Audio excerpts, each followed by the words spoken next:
My life as a cardiologist was pretty straightforward until Alex walked into my clinic.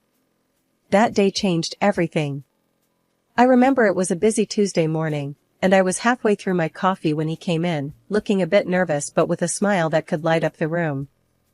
"Good morning, Dr. Smith," he greeted, extending his hand. "I'm Alex. Here for the 10 a.m. appointment." I shook his hand, noting the firm grip. "Nice to meet you, Alex. Please, have a seat. What brings you in today?" He laughed, a bit awkwardly, and said, "Well, I've been getting these weird chest pains." "Probably nothing, but my buddy dared me to get it checked out," said I'm getting old. I couldn't help but smile. "Let's not jump to conclusions. We'll run some tests and see what's up. How old are you, if you don't mind me asking?" 32, he replied, with a grin. "But according to my friend, that's ancient." The consultation went smoothly. Alex was easy to talk to, and he had a way of making the mundane seem interesting. After the tests, I assured him there was nothing serious, just stress-related.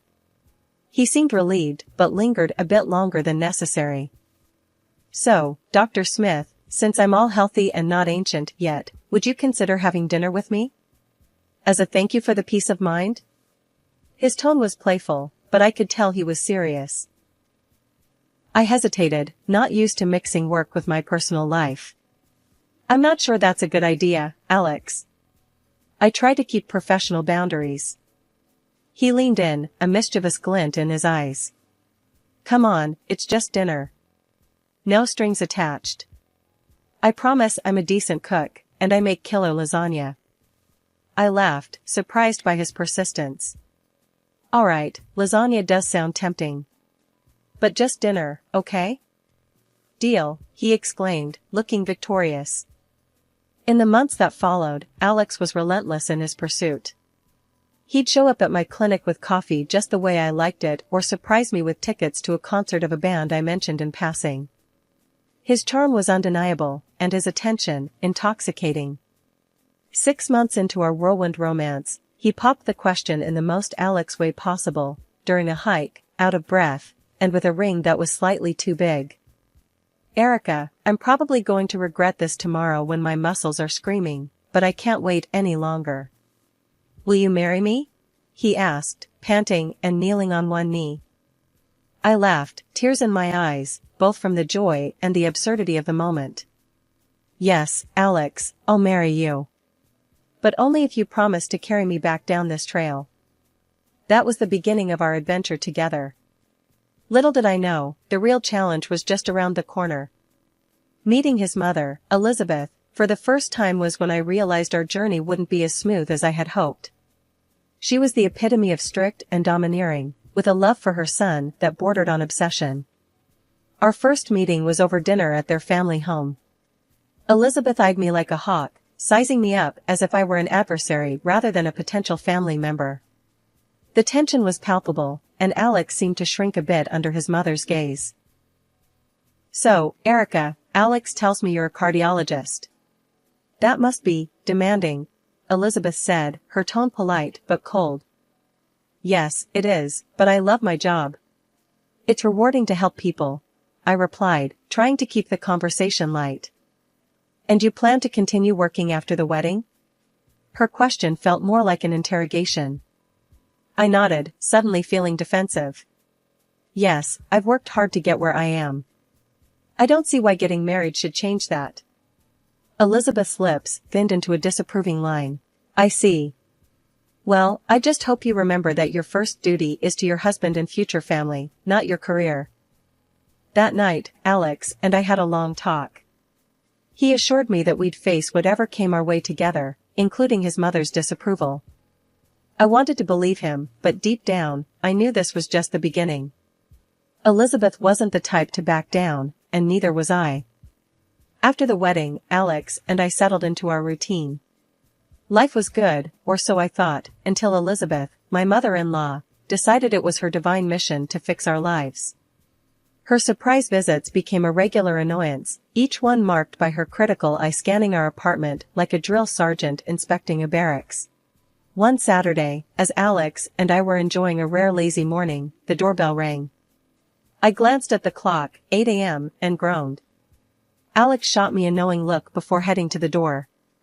Sure enough, Elizabeth barged in, her eyes immediately zeroing in on the unwashed dishes from last night's dinner. "Good morning, Elizabeth," I said, trying to keep my voice neutral. "To what do we owe the pleasure?" She sniffed, ignoring my question. "You know, Erica, a clean home is a happy home. It's not healthy to live in such disarray." Alex, ever the peacemaker, chimed in. "Mom, we were just about to clean up. Why don't you sit down, and I'll make you some coffee?" But Elizabeth was on a roll, her gaze now fixed on the living room. "And that couch. It's all wrong for the space. Have you considered moving it against the other wall? And those curtains. Dear, they do nothing for the room." I bit my tongue, counting to 10 in my head. Alex, sensing my growing irritation, tried to steer his mother towards the kitchen. "Mom, seriously, the coffee. Let's go." As they disappeared into the kitchen, I followed, not ready to let Elizabeth have free rein in my apartment. The criticism didn't stop at the decor. Next, she launched into our dietary habits when she noticed the takeout boxes in the trash. "Eating out again? You know, Erica, a wife should take care of her husband's health. Home-cooked meals are the cornerstone of a happy marriage." That did it. I could handle the digs at my cleaning and decorating, but questioning my role as a wife was a step too far. "Elizabeth, I appreciate your concern, but Alex and I are quite happy with our arrangement. We both work long hours, and sometimes, takeout is just easier." She tooted, shaking her head. "I just don't understand your generation.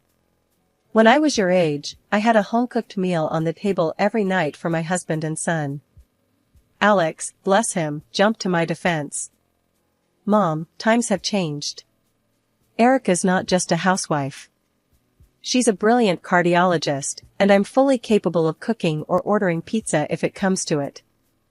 The conversation was going nowhere, and Elizabeth's presence was starting to suffocate me. I excused myself, claiming a sudden headache, and retreated to our bedroom, leaving Alex to handle his mother. One day, the invasion reached a new level. Alex and I had planned a weekend getaway, just the two of us, to recharge. We returned home to find our apartment spotless, but not in the way we left it. Furniture was rearranged, new curtains hung in the living room, and our bedroom looked like it had been ripped out of a home decor magazine. "What the?" I started, my eyes wide as I took in the changes. Alex was equally shocked. Did we get robbed by an interior decorator? Before we could process everything, Alex's phone rang. It was Elizabeth, sounding far too pleased with herself. "Did you notice the changes? I couldn't stand to see your apartment in such a state. You'll thank me later." Alex's face turned red, his usual calm demeanor slipping. "Mom, why would you think this is okay? You can't just come in and rearrange our lives." Her response was as infuriating as her actions. "I'm just trying to help. It's clear Erica doesn't know the first thing about keeping a home. Someone had to step in." That was the last straw. Alex, usually the one to smooth things over, was livid. He made it clear to his mother that her help was not welcome and that she was to call before visiting in the future. The news of the pregnancy came as a surprise. Not an unpleasant one, but a surprise nonetheless. I remember staring at the test, my heart racing, until Alex found me in the bathroom, my face probably a picture of shock and awe. "What's up, babe? You look like you've seen a ghost," he said, leaning against the doorway with that easy smile of his. I handed him the test without a word, watching as his expression shifted from curiosity to outright joy. "Seriously? We're gonna have a baby?" he whooped, lifting me off the ground in a tight hug. "Yeah, seems like it," I managed, the reality of it all beginning to sink in. We decided to tell Elizabeth and Alex's dad, Robert, over dinner at their place. Predictably, Elizabeth's reaction was intense. "A baby? Oh, my goodness, this is wonderful news. Finally, I'm going to be a grandmother." Her excitement was genuine, and for a moment, I saw a softer side to her. Robert was equally thrilled, beaming with pride. Congratulations, you too. This is fantastic news. But, of course, Elizabeth couldn't let the moment pass without slipping in her 2 cents. Erica, you'll have to be very careful now. Pregnancy isn't easy, and with your job. Well, I just hope you're planning to take it easy. I bristled at the comment, ready to defend my ability to work and be pregnant, but Alex squeezed my hand under the table, a silent plea to let it go for the night. The pregnancy wasn't easy, as Elizabeth had so eagerly predicted. My peanut allergy, always a nuisance, became a constant threat, requiring me to be extra vigilant. Elizabeth, ever the helpful in-law, had plenty to say about that too. During one particularly difficult week, when I was feeling run down and tired from juggling work and pregnancy, Elizabeth dropped by unannounced, as was her habit. Erica, you look exhausted. Are you sure you should still be working? A woman in your condition needs to rest, she clucked, eyeing me like I was a fragile piece of china. I sighed, not in the mood for a lecture. Elizabeth, I'm fine. My doctor says it's okay to work, and I need to stay active. But your allergies, dear. It's just not safe. What if something happens? You're not just responsible for yourself now, she pressed, her tone a mix of concern and criticism. Alex came to my rescue, walking into the room with perfect timing. Mom, Erica's a doctor. She knows what she's doing. Let's not stress her out more, okay? Elizabeth huffed, clearly not convinced, but dropped the subject. Her concern was touching, in a way, but suffocating. I was a cardiologist, for crying out loud. I knew how to take care of myself and my baby. When we found out we were having a girl, Elizabeth's excitement reached new heights. A granddaughter. Oh, Alex, we must start planning the baby shower immediately. And the nursery. Erica, have you thought about the nursery? After Emily was born, I took a year off to be with her, which was amazing, but also isolating. I missed my work, my colleagues, and the part of me that thrived on helping others. So, I decided it was time to go back, at least part-time, which meant we needed a nanny. The plan seemed simple enough until Elizabeth caught wind of it. She showed up unannounced, as was her way, her face stormy the moment I opened the door. A nanny? Really, Erica? You're going to let a stranger raise our Emily? She practically spat the words out, her disdain for the idea palpable. I sighed, bracing myself for the inevitable confrontation. Elizabeth, it's not like that. I'm going back to work part-time. We need someone to watch Emily, Anne. And what? I'm not good enough to watch my own granddaughter. She cut in, her voice rising with each word. It wasn't that she wasn't good enough, it was just that. Well, Elizabeth and I had our differences, and the thought of dealing with her criticisms on a daily basis made my stomach turn. But she was family, and deep down, I hoped this might bridge the gap between us. Look, if you want to help, that would be great. But we're going to do this my way. I can't have you undermining me at every turn, I said, trying to sound more confident than I felt. Elizabeth's eyes narrowed, but after a moment, she nodded. Fine. But I expect to be paid like any other nanny. That should have been my first red flag. Paying Elizabeth felt weird, but if it kept the peace, I was willing to try it. However, peace was the last thing it brought. Every day, I'd come home to a litany of complaints. You're out of laundry detergent again, or, I had to throw out that stale bread. Don't you ever clean out your pantry? It was relentless. Alex tried to mediate, bless him, but it was like trying to stop a hurricane with a fence. One day, I'd had enough. I walked in to find Elizabeth berating me for the tasteless dinner I'd prepared for Alex the night before. You can't feed a child, let alone a grown man, with this slop. That was it. I snapped. Elizabeth, I'm done. I appreciate your help, but this isn't working. You need to stop coming over. Her face went from angry to furious. Fine. See how well you manage without me. She slammed the door on her way out, leaving me shaking, but strangely relieved. Alex came home to find me sitting at the kitchen table, a mix of emotions swirling inside me. She left, I said, simply. He sighed, wrapping his arms around me. I'm sorry, Erica. I know she's my mom, but you're my wife. We'll figure this out together. And that was that. Elizabeth's reign as the nanny from hell was over, and despite the drama, a weight had been lifted. We found a lovely local girl to help with Emily, and life settled into a new, happier rhythm. The day after our big blow-up, Elizabeth called me as if nothing had happened. Erica, I've been thinking, we got off on the wrong foot yesterday. I baked a pie. Thought I'd come over, maybe we can start fresh? I was on edge, still reeling from our last encounter. The last thing I wanted was to see her, but the constant fighting was draining. Maybe this pie was her olive branch. All right, Elizabeth. Let's try this again, I sighed, hoping for the best, but expecting the worst. She showed up 2 hours later, pie in hand, smiling as if we were old friends. Here, I made your favorite. Let's put all that unpleasantness behind us, shall we? I forced a smile, taking the pie. Thanks, Elizabeth. That's very kind of you. Just then, my phone rang.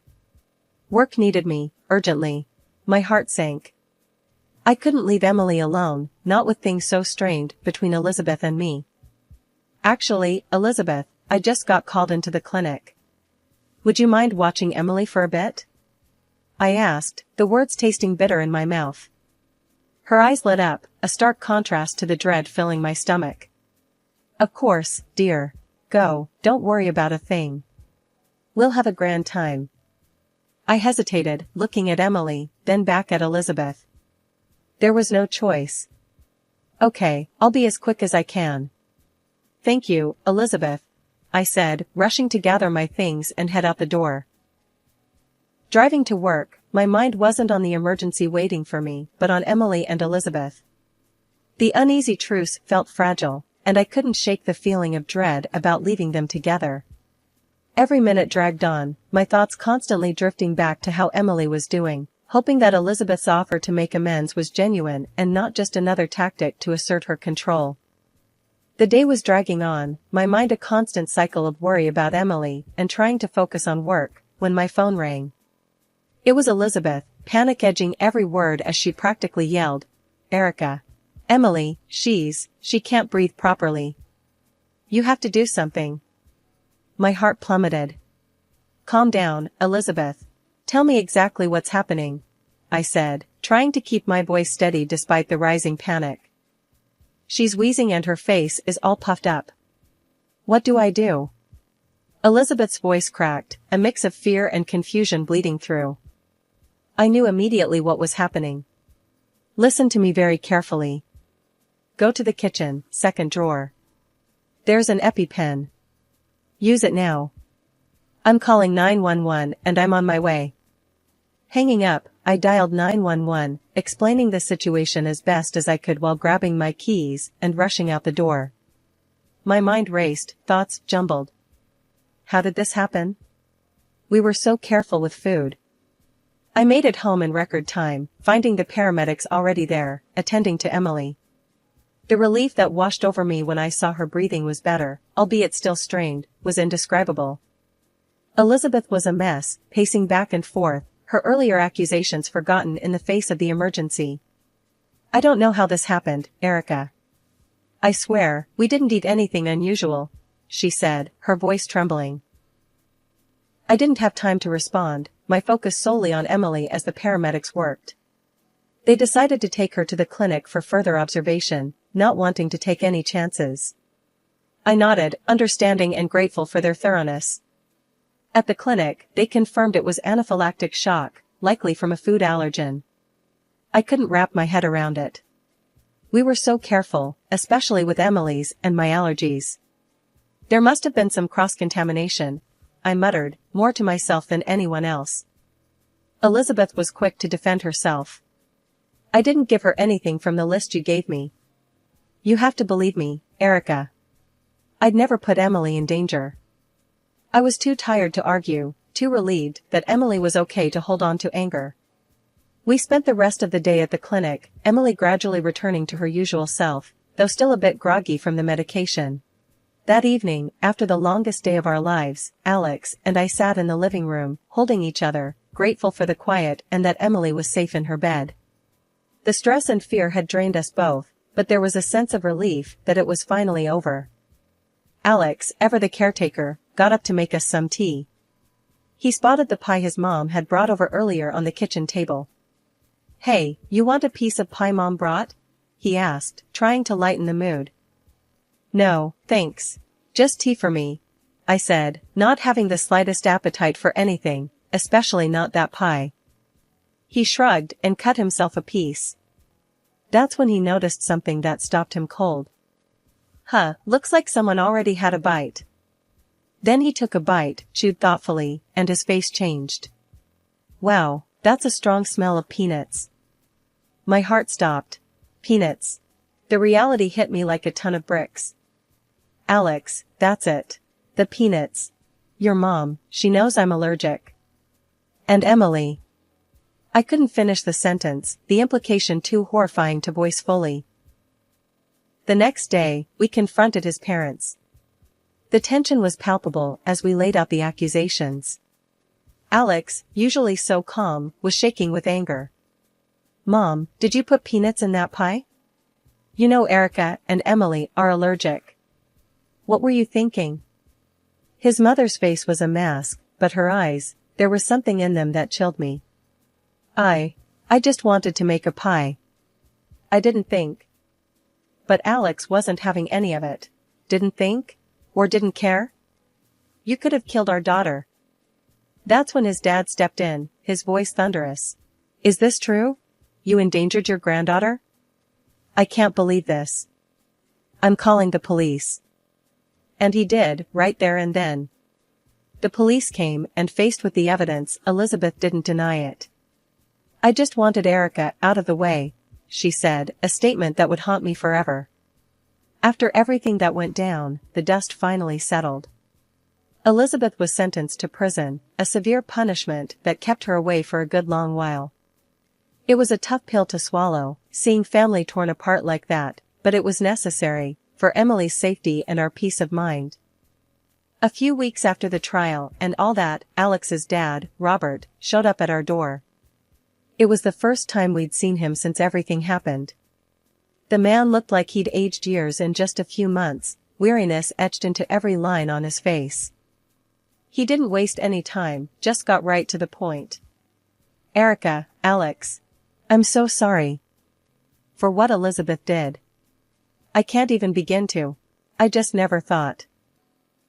Alex cut him off, not unkindly. "Dad, it's okay. We know you had nothing to do with it." Robert nodded, his eyes misty. "I brought something for Emily. And, if it's all right with you, I'd like to see her. Missed her like crazy." Looking at Alex, we shared a silent conversation. This was his dad, Emily's granddad. Family, despite the chaos and hurt. "Of course, she'd love to see you, Robert. Wouldn't you, Emmy?" I said, turning to our daughter, who was eyeing the big bag of gifts with wide, curious eyes. "Grandpa," Emily squealed, recognizing him instantly.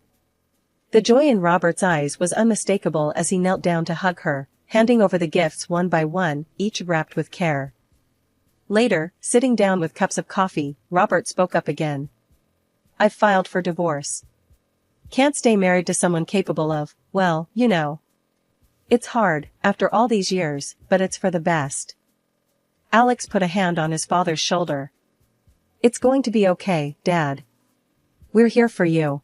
We're family." "Yeah," I added, squeezing Alex's hand. "We'll get through this together. And hey, Emmy's got her grandpa back. That's all that matters." Robert smiled, a genuine, relieved smile. "Thank you, both of you. Means the world to me. I just want to be a part of your lives, and Emmy's. Make up for lost time." And that was our new beginning. A fresh start, not just for us, but for Robert too. Life had thrown us a curveball, but we'd caught it, and now, we were moving forward, together.